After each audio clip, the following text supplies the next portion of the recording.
السلام علیکم دوستانو، ستړي مشه. الله دې وکړي چې روغ به وئ راته. دوستانو، ابوظبي آنلاین لارو کې نرموالی راغی.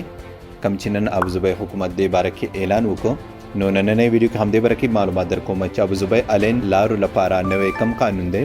نو هیله لرم چې تر پایه پورې مې ملتیا وکړئ.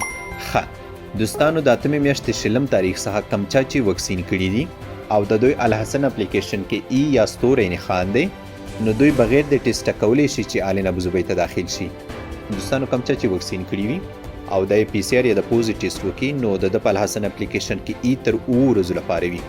نو کوم چا چې وکسین مکمل کړي دي او د الحسن اپلیکیشن کې ای یا ستوری نښان راغلی دی، ستوری نښان هغه چاته راځي کوم چا چې په ازمیښتي ډول وکسین په کلینیکونو کې کړي دي. نو کوم چا چې په الحسن کې ای نښان وي، دی بغیر د ټیسټ کولی شي چې آنلاین ابوظبي ته داخل شي. خو کوم چا چې وکسین نه دي کړي، د دوی لپاره هماغه پخوانی پروسیجر دی چې ډي پی آی یا وینې ټیسټ باندې آنلاین ابوظبي ته دا کس داخل شي. چا چې وکسین دي کړي هغه یادومه، دی به دریمه اومه ورځ نور د پوزیټیو ټیسټونه کوي. اوله ورځ د هغې ورځې نه حسابېږي کومه ورځ چې دی آنلاین ابوظبي ته داخلیږي هغه اوله ورځ ده. خو که بیا د پوزي یا پی سی آر ټیسټ باندې آنلاین ابوظبي ته داخل شي، نو دی به څلرمه اتمه ورځ نور د پوزیټیو ټیسټونه کوي. د پرې ښه خبره دا ده چې دوی د ویزیټ ویزو باره کې هم ذکر کړی دی. که ویزیټ ویزو والا کوم چا وکسین مکمل کړي دي، د ته به ای نښان په الحسن کې راځي او دی بغیر د ټیسټ کولی شي چې آنلاین ابوظبي ته داخل شي. خو کومې ویزیټ ویزې والا چې وکسین دي مکمل کړي، که دی پی سی آر یا د پوزیټیو ټیسټ باندې آنلاین ابوظبي ته داخل شو، نو څلرمه اتمه ورځ به نور ټیسټونه پسې کوي. او که ډي پی آی یا وینې ټیسټ باندې آنلاین ابوظبي ته داخل شو، نو بیا به دریمه اومه ورځ نور ټیسټونه پسې کوي.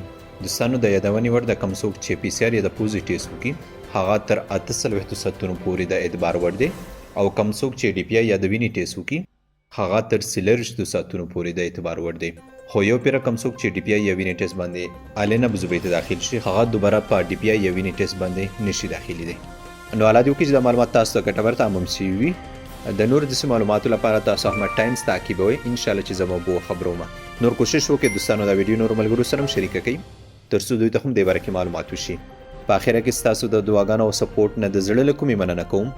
ښاد او آباد اوسئ.